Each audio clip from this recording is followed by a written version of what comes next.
Hello friends, welcome back to our little coffee club. Today we're gonna be taking a look at that coffee I brought back from London, the coffee from Square Mile. As you guys know, Square Mile is James Hoffman's project. I believe he is one of the owners of that business. And today we got some coffee from Square Mile to try out. So we're gonna make an espresso with it. And then after that, instead of doing a pour over, we're gonna be taking a look at tea. I told you guys that I had something a little bit different planned for this video. So I wanna show you guys a little bit of clips and pictures of our trip out there as I talk to you guys about some of the coffee shops we visited. And we're gonna pull a shot of espresso and review this coffee as espresso. Of course, I'll report back to you guys on a later video as to how much I like this coffee as pour over. But instead of doing a pour over today, we're gonna take a look at tea. So let's go to the other counter and pull a shot of espresso.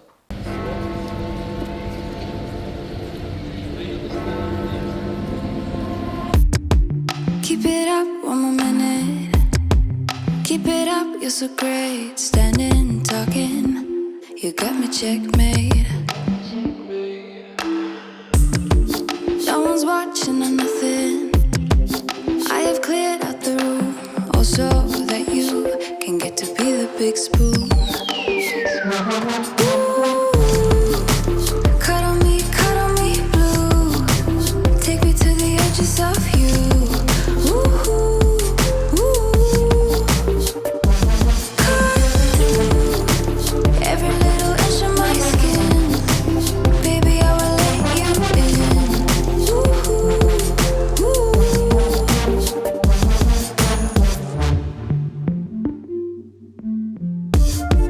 Call me up in a minute. Call me up, set me straight. Pickpocket my eye socket. There's no time to be prude. I let you kidnap my tongue in. I let you. All right, so as you guys could see there from our little opening cinematic, we have a couple of new little characters on our channel. We'll talk about that in a little while when we make tea as part of our tea setup. Those of you that are familiar with tea, you might know or have an idea what that's all about, but we'll get into that. We'll get into that in a little bit. But first, let's open this coffee and let's try to pull a shot of espresso with it and see what it gives us. All right, so Square Mile, one of these coffee roasters that I had on my wish list for a while. We're finally gonna review it. Okay, the bag has a little pull tab, so most likely it has the Ziploc. Let's see. Yep. Wow, this is again top notch. It has like that vinyl feel like the Good Brothers. I gotta say, the shape of the Good Brothers being like wider and shorter, I kind of like better than this so tall. But you know, you're supposed to fold it down and then just kind of, you know, glue the top back down like that. So, you know, it works. Okay, so we're gonna try the 18 grams like we usually do. We're gonna have to go on the niche. I'm about to be done with the strawberry coffee. And as a matter of fact, I have another cold ferment on the way. We're gonna keep experimenting with the cold ferments. It is fun. It is fun, guys. If you haven't tried it, try it. It just gives you a whole different kind of level to this whole coffee thing. It gives you a whole different, I mean, it is way out there. So if you're a purist, maybe skip it. But if you like to have fun and experiment a little bit, have something a little bit different, definitely try a cold ferment. All right, so we have another one on the way, but let's go ahead and dose out our 18 grams. We do have to use the niche though, because again, the duo, I'm still finishing those pour overs. I'm almost done. I think I only have maybe 1 or 2 doses left, so I'll be done with that coffee. I have had other coffees obviously here, guys, to review and to talk about and to go through. So it's not like I've only been brewing that. You know, there's a lot of coffees going on. I don't want any of them to get old. So I kind of rotate them, you know, that's what I do. Now we're gonna have this one. Again, that strawberry one is about to run out. I think maybe what I'm gonna do, well, the next video almost for sure is gonna be Jones Coffee. So I did receive Jones Coffee. Thank you, Joan, for sending that over. I'm gonna review your coffees, whatever it's in that little box that you sent me. I'll open it here on the channel with you guys, and we'll review those and talk about them. I mean, you guys saw what happened with the coffee that I received from Nick, New Forest Explorer. Wow, that turned out to be an awesome video for me. But I really elevated my game. Anyway, let's go ahead, dose out the 18 grams. I'm already ranting a whole bunch. I have a feeling this video might end up being quite long as well because you know, I do plan on doing the tea and I'm totally like out of my environment with that. I don't know anything about it, so, but we'll see. All right, I can't smell it inside this bag like that. I have to kind of get it out here. Okay, the aroma is nice. It's nothing to, you know, to brag about, but just nice aroma. Let me take a picture of it so you guys can see the roast level, and I need to turn on the lights and take a good look at it because always under this kind of lighting, sometimes the coffee looks darker than it really is, but I have a feeling this one is quite light. Let me take a picture of it. I'll put it here on the screen for you guys, and then we'll dose out our 18 grams. Okay, so let's check for our 18 grams. Yeah, the coffee is quite light, and definitely medium to light, if not even lighter than that.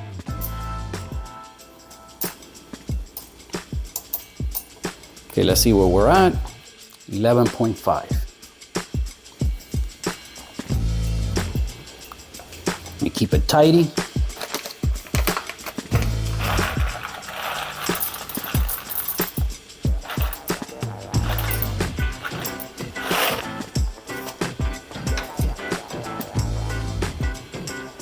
Okay, we have 18 grams exactly. Again, if you have a bag of high quality bag like this one with a Ziploc, nice little vinyl finish. I mean, these bags are, you know, if you're gonna go through your coffee in a month or two, these bags are definitely well suited to just hold your coffee the whole time. If not, you know, obviously I have my fellow Atmos containers and I'll put it in one of those. Okay, see, that's the thing about these sticky things. They don't stick. And then, you know, that's why I kind of like the other bag, like shorter bag better. Okay, I think I have that there ready. So let's go ahead and grind the 18 grams, see what we get from the niche. Now, let's talk about grind size because that's the thing.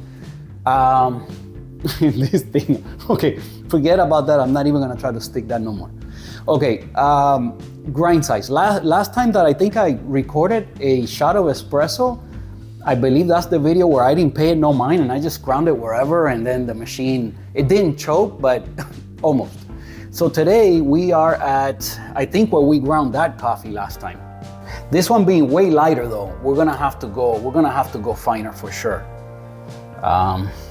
So we were at 16. I think I'm gonna go to 13. You know what, let's start all the way at 13. You guys know I like those long shots. So at 13, maybe we can do a nice Slayer shot. Again, man, the last time that we pulled the Slayer shot, we did that coffee from the Drippolator and it was mind blowing. It was, well, I'm not gonna get into that whole story again. Let's grind our 18 grams.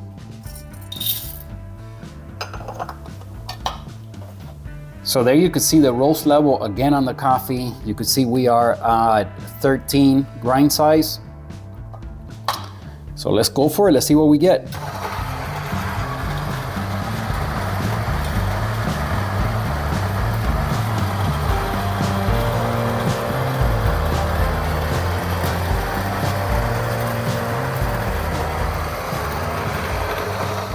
So that's what our setup is looking like.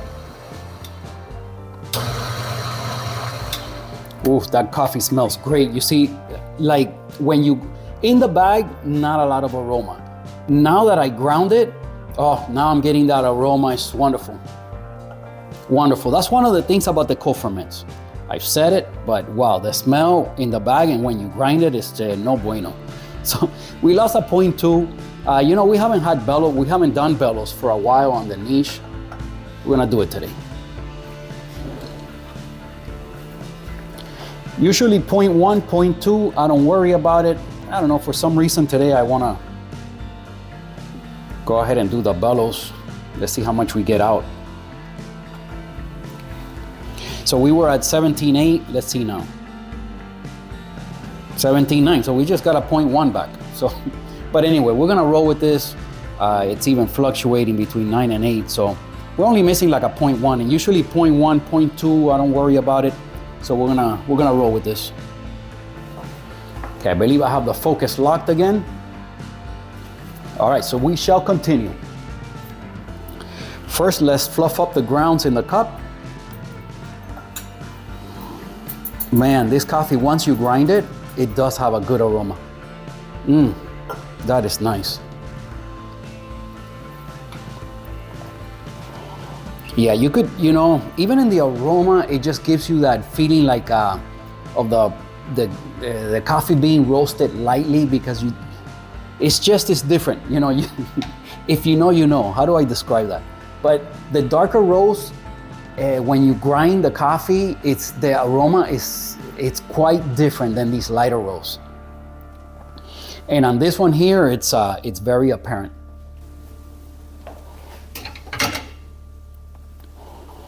Okay, is it dry? Yep, it's dry. We don't have any condensation. Okay, so let's see.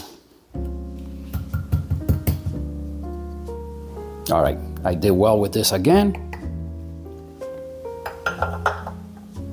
Let me get you guys in a little bit closer for the rest of the puck prep. Okay, focus should be locked right here on the portafilter.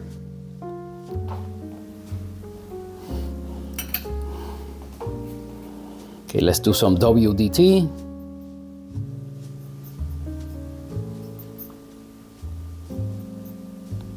Just making sure the density, it's the same everywhere here in the portafilter.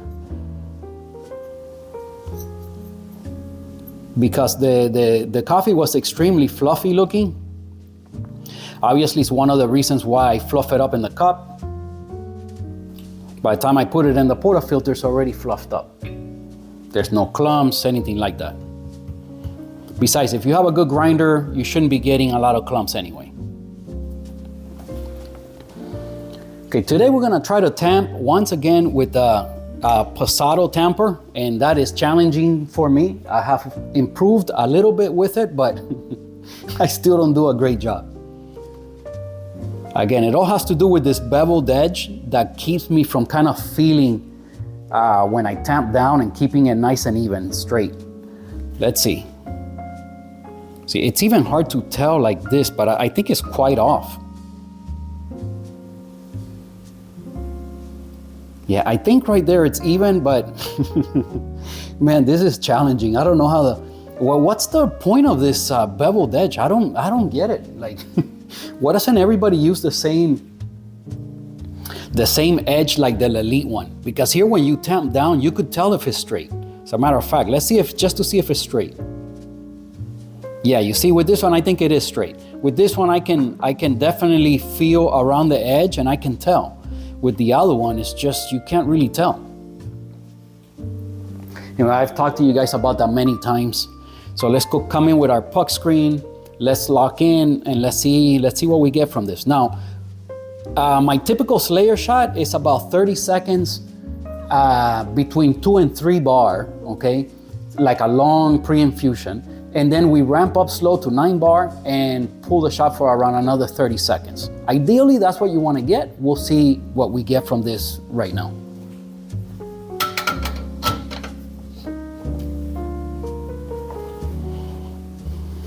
Okay, I think I got all the angles set up. Everything's ready to go. So again, for the Slayer shot, we usually start with the paddle at 5 o'clock. When it starts to build pressure, I start to close it down and I leave it between 2 and 3 bar. After 30 seconds, we'll ramp up nice and slow and take it up to 9 bars, hopefully for about another 30 seconds. Let's see how close we can get to that. Now, as far as the grind size, obviously I have no idea. It's a new coffee, I just opened it. We'll see what happens. I mean, you know, the paddle on the Bianca and the flow control has been a game changer.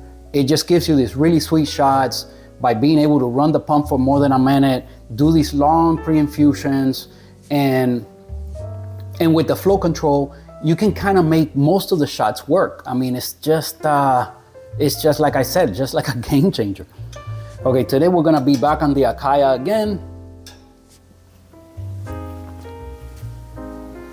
Okay, I used the automatic espresso mode, meaning that the scale, when I put the cup on it now, it'll tare by itself. And then as soon as it senses coffee falling in, it'll time and weigh the shot for you at the same time.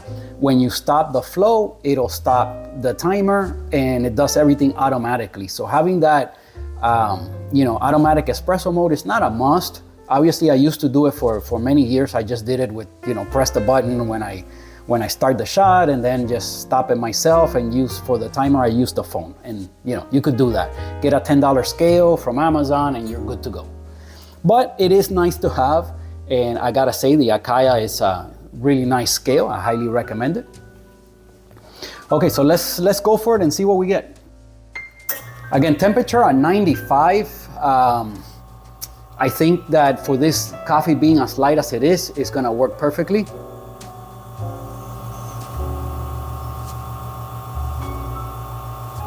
Okay, here we go. Now we want to control it right around there until it hits 30 seconds. Okay, we're getting some drips. This could be a perfect scenario. This could be perfect. Okay, here we go. We are at 30 seconds. I'm going to ramp it up. Wow, nice and slow ramp up. This is perfect so far. We're at 9 bar. So I do a 1 to 2.5, that means 18 grams in, 45 grams out. Okay, obviously the shot is gonna run a little bit long.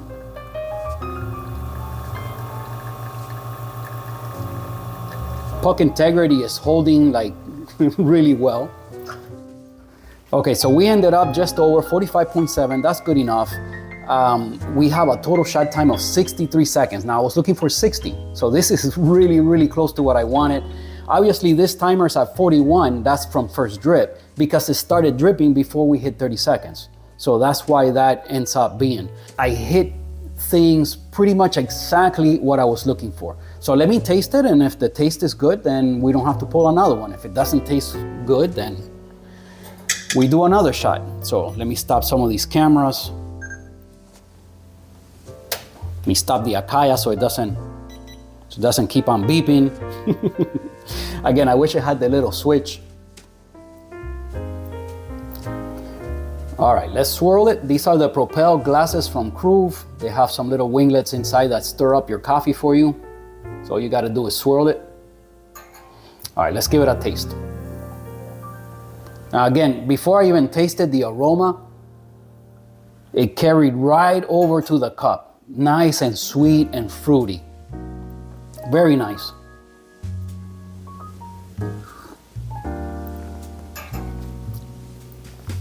Oh boy, that is wonderful.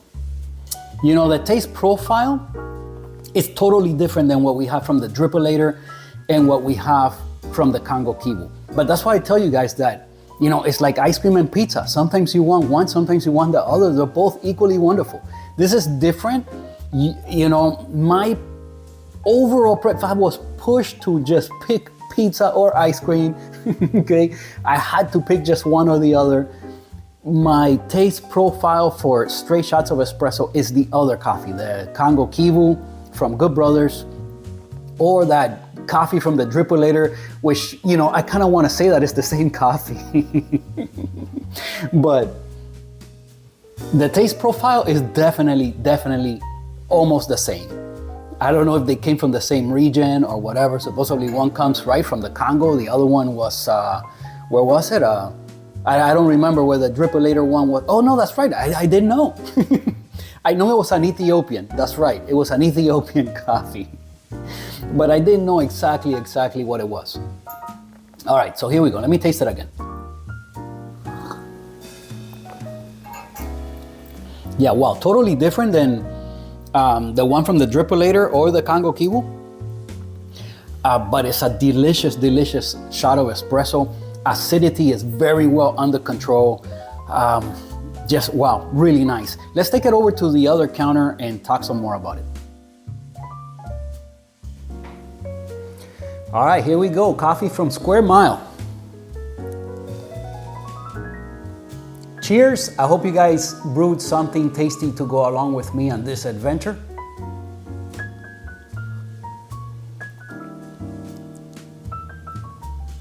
Yeah, so different than equally nice, but totally different. This has higher acidity, a lot fruitier.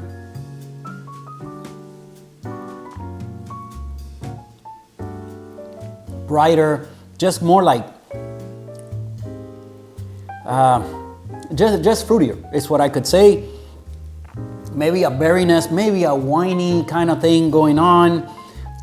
Definitely tasty, but totally different.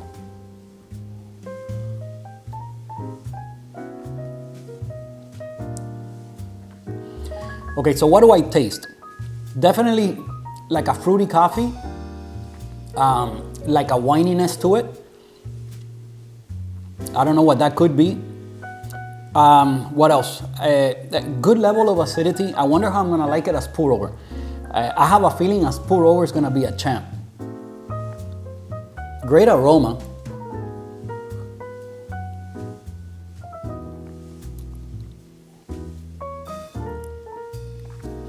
Nicely balanced between the acidity and the sweetness.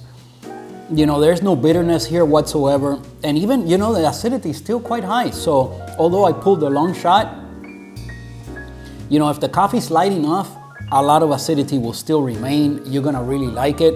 Try one of those layer shots.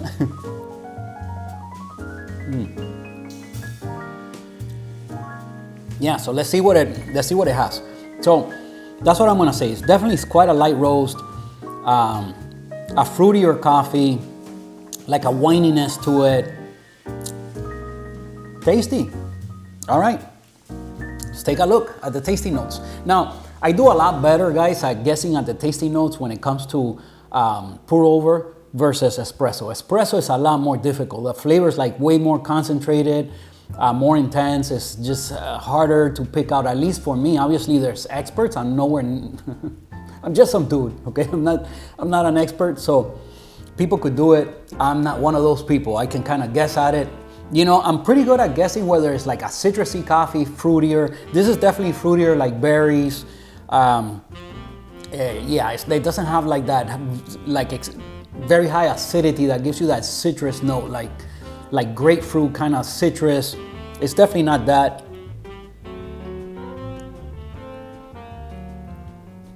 But it does have that winey quality. All right, let's take a look. Square Mile, what do you have for us?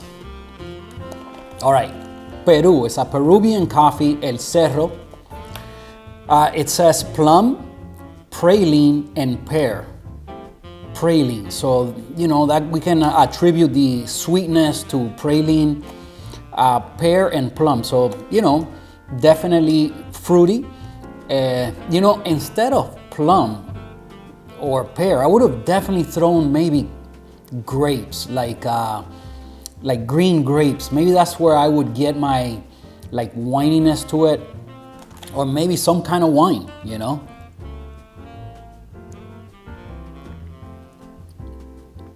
Yeah. Pear, you know, I'm not getting that at all. Maybe the plum, you know, it's been suggested. Obviously, I didn't guess at that.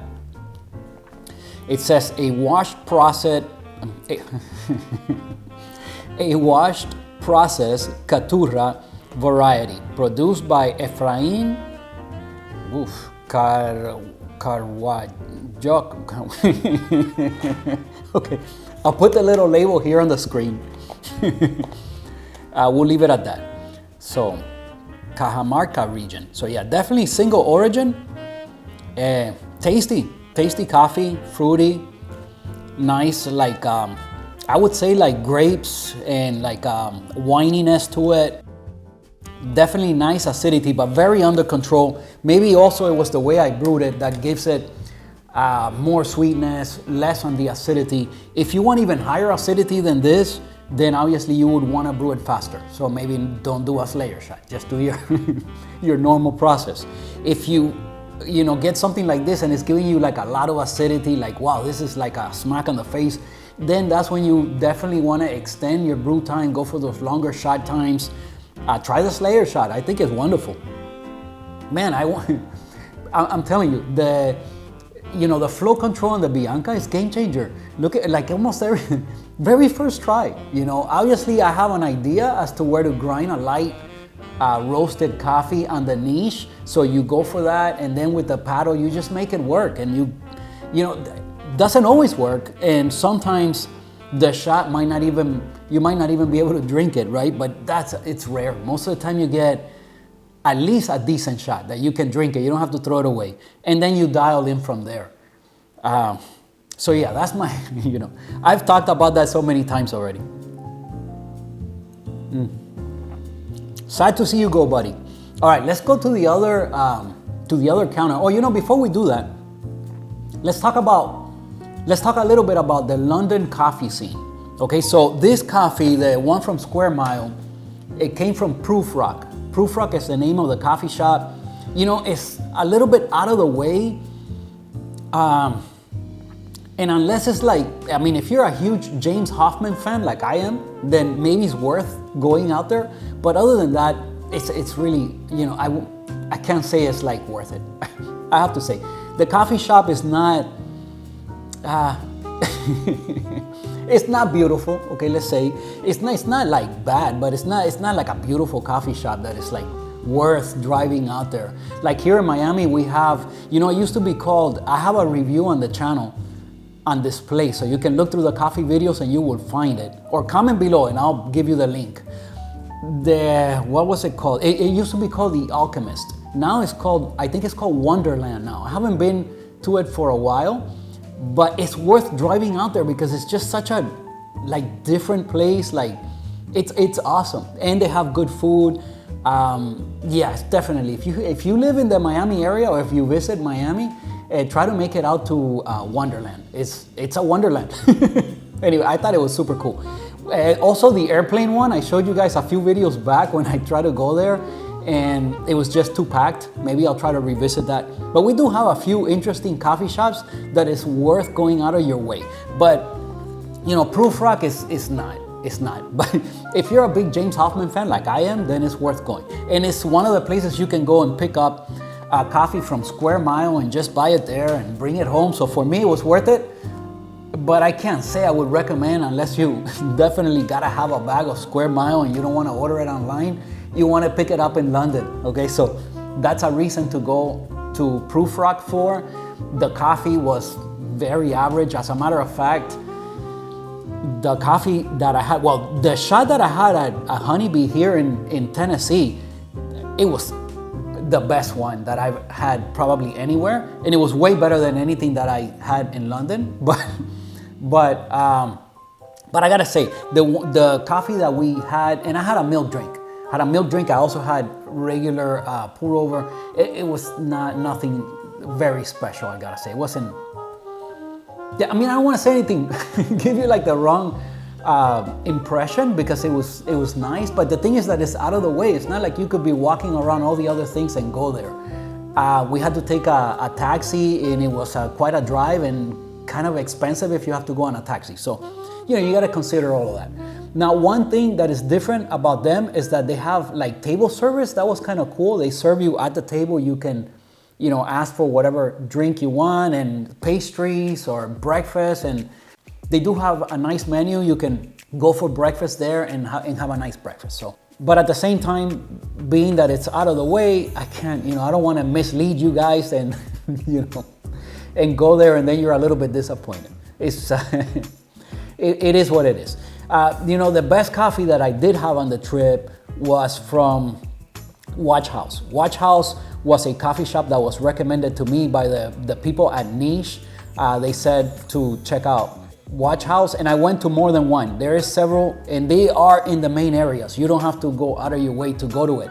So that's another thing. We could just be walking around, you see a Watch House, well, I can go for a nice coffee right now, and you go in, you get a drink, and it's awesome. So yeah, we ran into a couple of those. Very nice. The coffee was very good. We also saw some Starbucks that they have the reserve name on, but those are not Starbucks reserves. If you've been to a Starbucks reserve, it's nothing like that.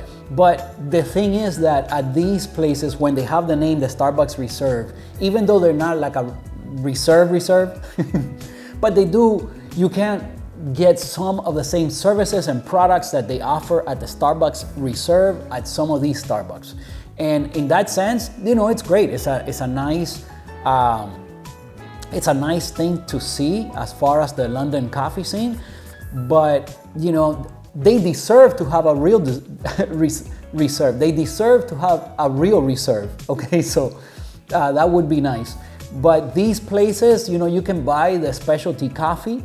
I believe they'll do pour overs for you, and they have some of the services. So it is, you could get a very nice, acceptable cup of coffee at one of these shops for sure.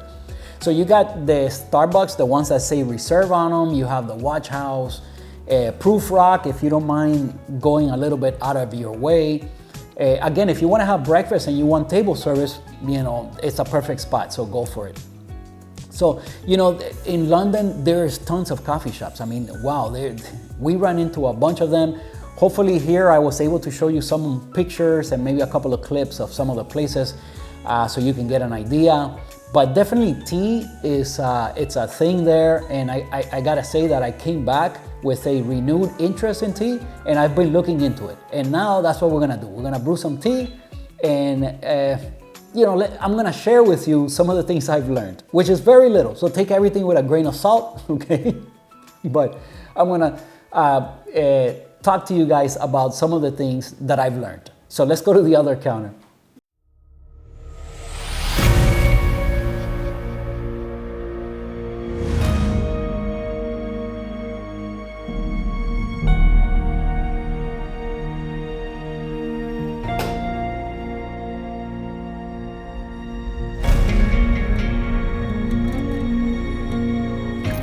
All right, so we are boiling the water or getting it just off boiling. It's at 98. And this is a little tea setup. It's just a little cheap tea setup from Amazon. And we're going to be preparing tea in a style that's commonly referred to as Gung Fu tea. So Gung Fu tea is just like a traditional Chinese traditional way of preparing tea.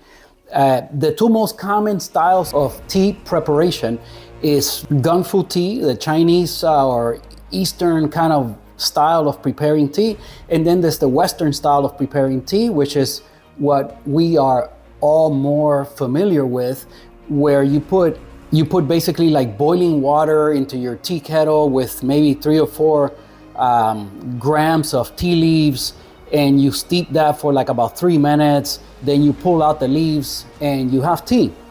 What a lot of us are even more familiar with is just little tea bags, right? I mean, that's all I know about tea. You got a little tea bag, you put it in the hot water, you moved it around a little bit, you waited like 3 minutes, and you're having tea.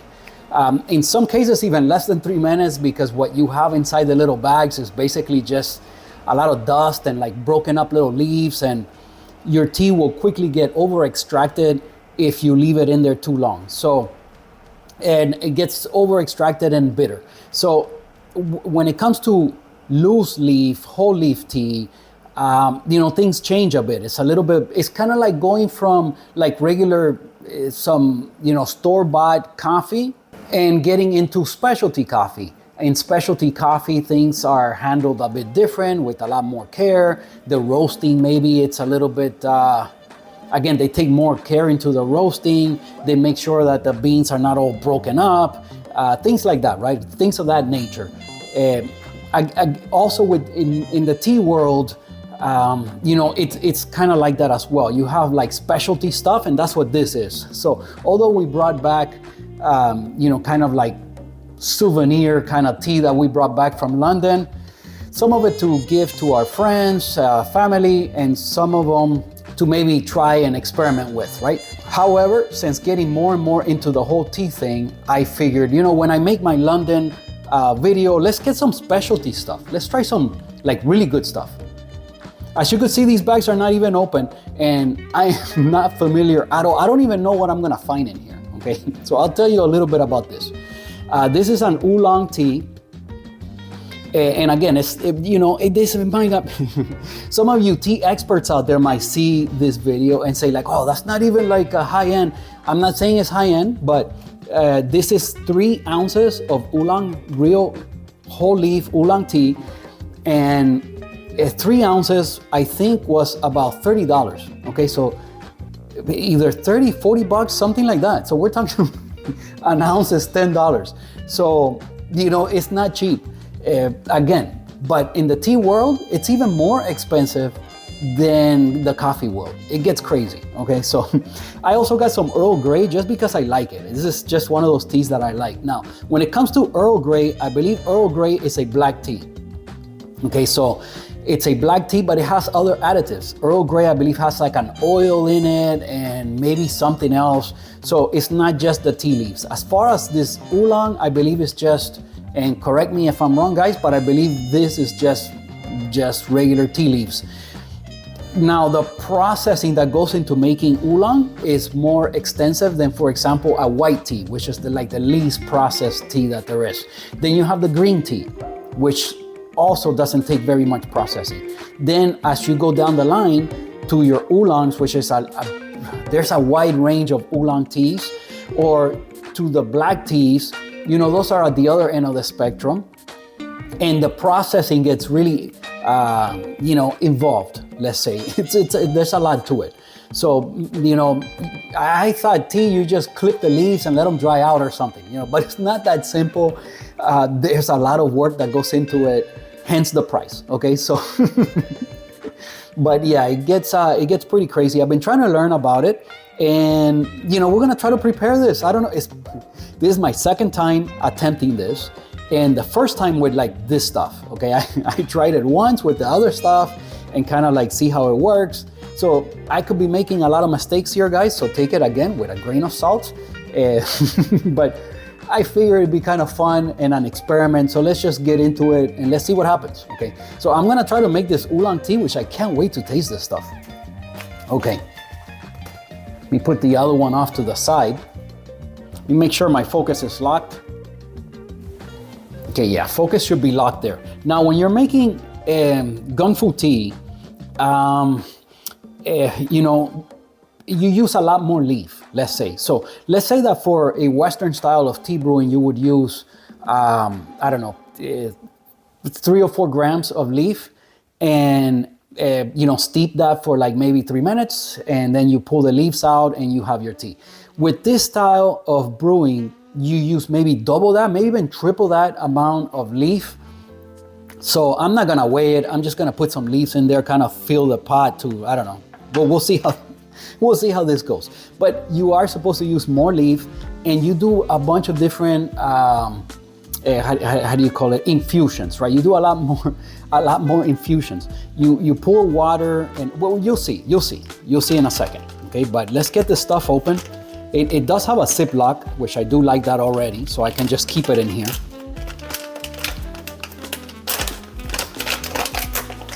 I wonder how many of you guys are into tea. Who out there is into tea? Comment below. Okay, so on the back here, it talks a little bit about where this tea comes from and all that good stuff. I don't know how to guess at tasting notes in tea. Let's just see what happens. Okay, oolong tea, as far as I know, is supposed to, part of the processing is rolling it. And normally, and I could be wrong on this, but normally it comes in little balls. It's like rolled up into little balls, and that's what you're gonna see. The leaves are processed. Usually they'll pick the leaves, let them dry out a little bit. Then in the case of the white tea, that's pretty much all they do to it. Green tea, they might put it in these drums. Usually they're made out of bamboo, and they toss these leaves in there for 10 minutes or whatever it is, and then you let them rest, and you do it again, and you let them rest. When you let them rest, it's not a long time. It's maybe 20 minutes, 30 minutes, and you do it again. And you do this process several times, depending on the farm, depending on the producer, depending on what kind of leaves it is, and different things. So after that tea might be allowed to continue drying over God knows how long. I'm not sure if it's a week in some cases, a month, a year, I don't know. But it's allowed to dry further. And then in some cases, like in the case of oolong, most of the time they roll it in these machines. So that's part of the processing. So it's quite elaborate. It takes a lot of work and there's a lot to it. So, all right, let's see what this is like. Okay, so let's see. I think it is rolled up. Let me put it on the counter here and take a picture and show you guys what this looks like. But first, wow, this, like I said, my experience with tea up until now is just been like the little tea bags. And the ones I brought back from England, they were not tea bags, but they look kind of like the same stuff that you have in the tea bags, except it's not in bags. So, but it's kind of broken up leaves. You don't have a lot of whole leaf. And there is a smell to it, but not like this. This is next level. Oh my goodness, wow, it does smell like grape. Wow, what a good first impression. Oh my goodness, it smells like honey, just like fruity honey, man. Wow. Yeah, I wasn't expecting that. I didn't think it smelled like anything. I mean, I just thought it would smell like grassy, maybe, just like leaves, like grass, it does not. It's very sweet, like honey, wow. Okay, very good first impression. All right, let's put some on here so we could look at it. And yeah, it is rolled up. It is kind of little balls rolled up. Let me show you guys. Let's take a picture so you guys could see it.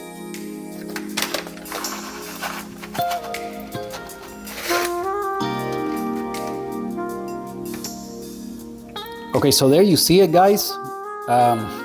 You could see it's still kind of green. There is some green on the leaves, but there is some darker, really dark green colors, lighter green, and maybe a little bit of browns.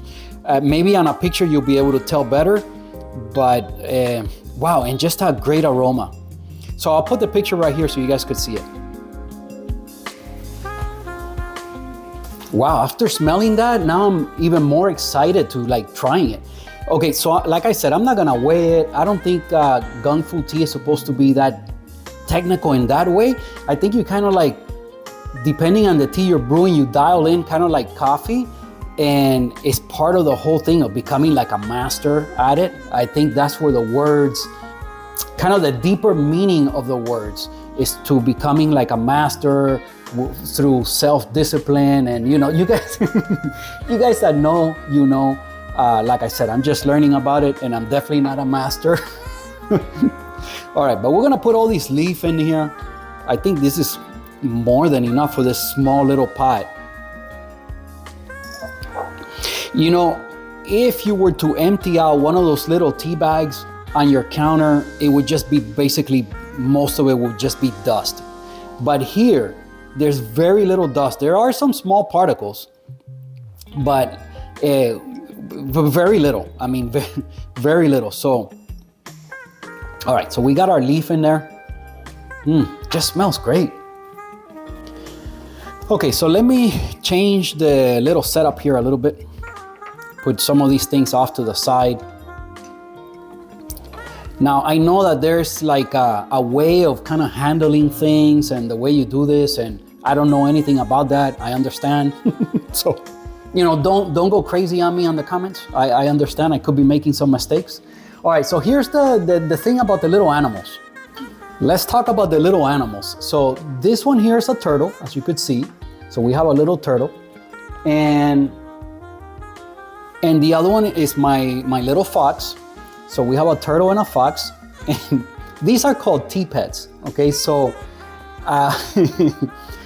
in this style of tea making, usually somebody has you have a tea pet, and you keep it here on the on the little tray with you, and you kind of share your tea with them. So you'll see how this works. You'll see in a minute. Again, I don't know how to place these things, but I think this should be in the front so you could see them. Maybe here in the middle. Yeah, let's try this. Let's try this. Let's see if this works for us. Okay, so I got my leaves. Now, the first thing you do is you rinse it. So you put some water and you don't wait at all. You just kind of swirl it a little bit and you rinse it out. And that allows your tea to bloom. Now, you know, in coffee, the whole word blooming, it's kind of like a misnomer, or in a way, because there's nothing really like, I guess the coffee does kind of grow and it kind of, that's where the word comes from. But in tea, it's a lot more appropriate because the leaves are always kind of dried up and wrinkled up. And as soon as you wet them, they do bloom. They do like come to life and spread out and open up just like a flower blooming. Okay, so in tea, it's a lot more appropriate. Not that it's a misnomer in coffee, but in tea, it's a lot more appropriate. Let's just say that way. Okay, I'm rechecking my focus, making sure this is good. Okay, so first we're gonna rinse. So the water should be, you know, basically kind of close to boiling. Again, on oolong, guys, I'm not sure if it's supposed to be this close to boiling. I don't know enough to let you guys know the temperatures where you should be out with every kind of tea. I know that that most of the time you're kind of close to boiling. So now you rinse and you offer the tea or the rinse to your pets. Okay, this pet, I gotta talk to you guys about this pet, but check it out. See if you could see this. Yeah, I'm sure you could see that from. Okay, so this pet is a little different. This pet kind of appreciates the tea and changes colors for you. Isn't that cool? Okay, I gotta, something else about this pet, the fox. Okay, let me clean up a little bit. I like keeping it tidy. And again, guys, I have no experience here. But you see, you have this little tray where you kind of do this process, right? And your rinse and stuff, you just put it into the tray like this. So I wanted you guys to see that. Although I was supposed to take the rinse from here, put it in this in this other little cup, which is called, this one is called a fairness cup. Okay, I have forgotten the name. So a fairness cup, okay, is what you call this one. And then you put it into this one, you kind of swirl it a little bit, get it hot, and then put the rinse into the little, your little teacups. And you get them warmed up. So you rinse and warm up everything. You use this little tool to kind of like, so you don't touch it, because obviously you might be serving other people, and it's just a way of being clean and the right etiquette, right, of doing this. I'm not gonna be doing this process because this is just for me, guys, and I don't even know how to use this thing. I don't want to spill something. But you kind of like, then you put it on your pets. Okay, so it goes from here to the fairness cup to the little teacups you're gonna drink from, and maybe you leave it in here until you're ready to serve again, and then you offer it to your pets. So I kind of did that a little bit backwards. All right, so again, I'm not gonna be using this, guys. I know I'm supposed to, but I'm not going to because it's just for me. Okay, the other thing is that this is like a little strainer. Okay, it's a little strainer. You can put it on here just to, sit it there. But you kind of strain the tea so that in case there's any small particles, they don't go into the fairness cup and you don't drink the little particles. Now, maybe some people like the little particles, so that's fine. Okay, oh, another thing is, well, I already forgot something. Okay, let me finish with this. Here you go, buddy. First of all, I didn't get all the water out of here, which I was supposed to. So that's not good, but all right, we'll be okay. We'll be okay. And then I'm supposed to leave this off, okay? You can maybe use it as a hat on your little turtle. Don't do that on the fox. Or let me tell you guys about the fox, first of all. I received the little fox and it came broken. Okay, so if you notice when I put the hot water over her, there was still a mark here that never turn white. Yeah, she lost an ear, and I thought about returning it, but then I kind of felt bad for her. I thought man, this poor little animal, let's try to help her. And so now she's a rescue, okay? She's a rescue fox. So I put her back together, I glued her ear back on, and I touched it up with some black paint, and she looks good as new, right? So yeah, I have a rescue fox, and then my little turtle. So yeah, you're supposed to leave this uncovered because you don't want the tea to I'm not sure why. You guys comment below.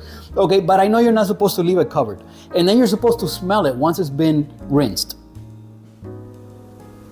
You know, I liked it better when it was dry. It had more scent. Now it's more mossy, more green, more like what I expected to smell when it was dry. And dry was a totally different experience. So I could see how this is way different.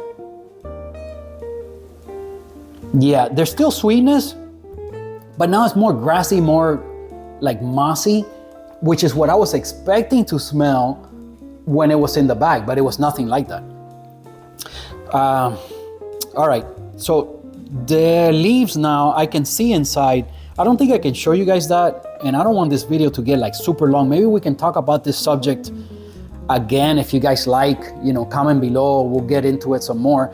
But I could see where they are blooming, they are opening up. Now there's a little kind of like a strainer to hold the leaves back inside where the spout is, inside the little tea kettle. So the leaves will not come out, but now little small particles, little dust could come out into your fairness cup. Oh, that's another thing. Okay, so let's talk about that, the fairness cup. It's called a fairness cup because, and it's very, I mean, this is really thought out, okay? This is really cool. Why?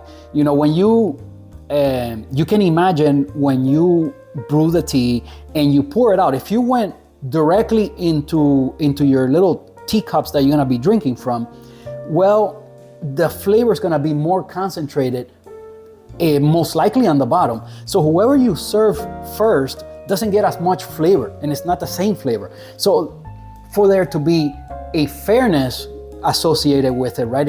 For it to be fair for everyone involved in the same flavor, you take it from here, you put it in here, and then it kind of swirls around, right? And the flavor gets all incorporated, and then it's the same for everyone. So that makes a lot of sense, right? So another cool thing about it. So that's why it's called the fairness cup. Okay, so let's go ahead and, another thing about brewing in this style is that your steeping time is very short. So you might steep the tea. You know what? I'm gonna use the timer on my scale. The first steep, we're gonna go for 30 seconds and see what that gives us. The next one, maybe we go for a minute, okay? Because again, we're using a lot more leaf. So you steep the leaves for a lot shorter period of time, and you're still gonna get a strong flavor. And as you do the process over and over, then the flavors change. It becomes more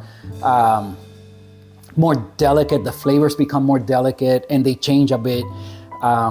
And it's just part of the process. So you do this a few times. You might do with something like this, you might do like as many as like 8 times you steep this, and you share it with whoever you're tasting the tea with. That's another thing. This is more like a tea tasting, okay, where you infuse the leaves and you taste it, and then you do it again and you taste it again, and you see how it changes through time. And it's just part of the process. It's something for you to relax and enjoy with company. And, you know, I could see where this has its own enchantment. Is that the word I want to use? Maybe so. So yeah, so, you know, let's go ahead and do the first steep. You kind of fill this thing all the way to the top. My understanding is how it works. And there's very little water that goes in here.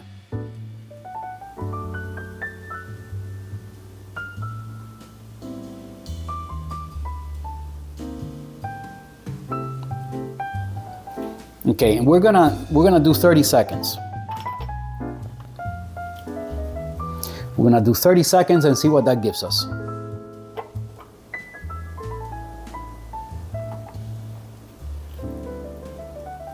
Okay, so here we go. We are at 30 seconds. So I'm gonna use the little strainer just this one time to see if anything lands in here. Not sure if you guys could see it, but the color is extremely light. It's either like a really light yellow, maybe like a minty green, but it's very, very light in color. Okay, so once you get all the water out, you're supposed to uncover it. Wow, I could see how the leaves opened up a lot more. Now it's they are a lot bigger in there. Wow, this thing is almost it's all the way full up to here. I think maybe that was a bit much. But like I said, guys, you know, don't know much about this. So take everything I'm showing you here with a grain of salt. Okay, so now it's all incorporated and you can serve it. Again, you're supposed to use this, I guess, something like this. And then you offer it to your guests. Okay, and like I said, I was supposed to have used the rinse to kind of warm up the teacups. I didn't do that. I realized that. Again, guys, this is the second time I use this thing, period. You know, as a matter of fact, I'm surprised I'm doing this well. I thought this was gonna be a mess. I thought we were gonna laugh a lot more. Maybe you guys are laughing, I don't know. All right, let's taste it.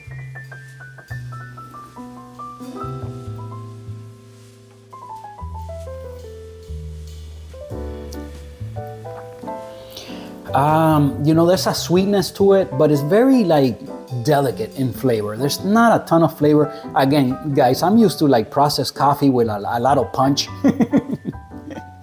So, you know, it's quite different, quite different. You know, if you guys remember a few videos back, there was a coffee that I tried. I don't remember which one. There was a coffee that we tried here. I reviewed it, and one of the tasting notes was oolong tea, and I didn't even know what it was. I didn't even know how to pronounce the word. So,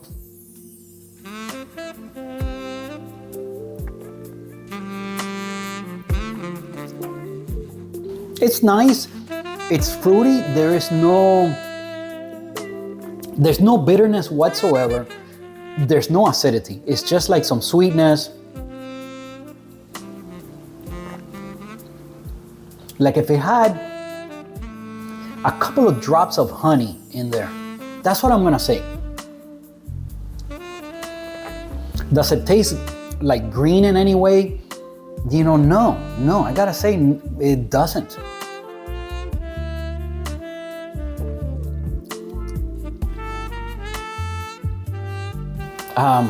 Yeah, just kind of like a delicate flavor. Like if it had a couple of drops of honey in there. And